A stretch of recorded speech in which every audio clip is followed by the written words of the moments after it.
Hello guys, meron ba kayong camera na DJI Osmo? So, alam nyo ba kung paano ito kinakalibrate? Kung hindi nyo pa po alam, panoorin nyo ng buo itong video na to dahil isi-share ko sa inyo guys kung paano siya i-calibrate. Anyways, ako nga po pala si Ami Pascual, ang inyong digital coach. So, eto na siya guys. So, ang unit po ng DJI Osmo Pocket 2, ito po yung sa akin. Maliit lang yung screen niya. So, yung updated ngayon is DJI Osmo Pocket 3. Pocket 3 ba? So, yun. Correct nyo na lang kung tama yung pinagsasabi ko. So, meron siya ditong battery niya is 83% kasi kanina ko pa siya na-open. Then, yung tilt control naka-on. Then, yung auto power off, 10 minutes. So, nasa inyo na lang kung isi-set nyo kung ilang minutes nyo gusto siyang pa-power off.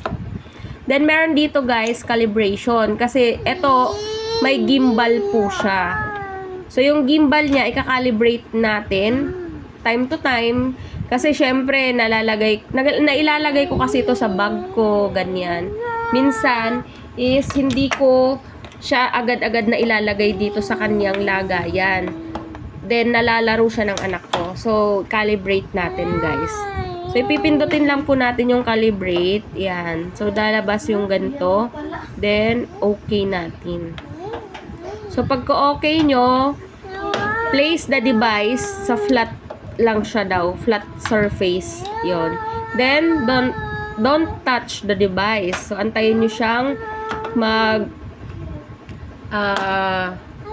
ang tawag to, mag-calibrate. So, ayan. Lalabas naman dyan kung ilang percent na siya. So, ayan. Napansin nyo, umikot. Ayan.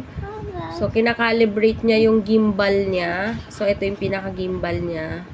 Kasi 360 umiikot din to, guys. Ayan. So, okay na siya. Gimbal calibrated na. Then, i-okay nyo lang.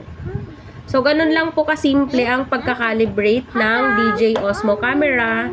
If you find this video is helpful, then pa-follow na din po para ma-update po kayo every time na mag-upload ako ng panibagong video. So, hanggang dito na lang guys. Thank you and God bless. See you on my next one. Bye!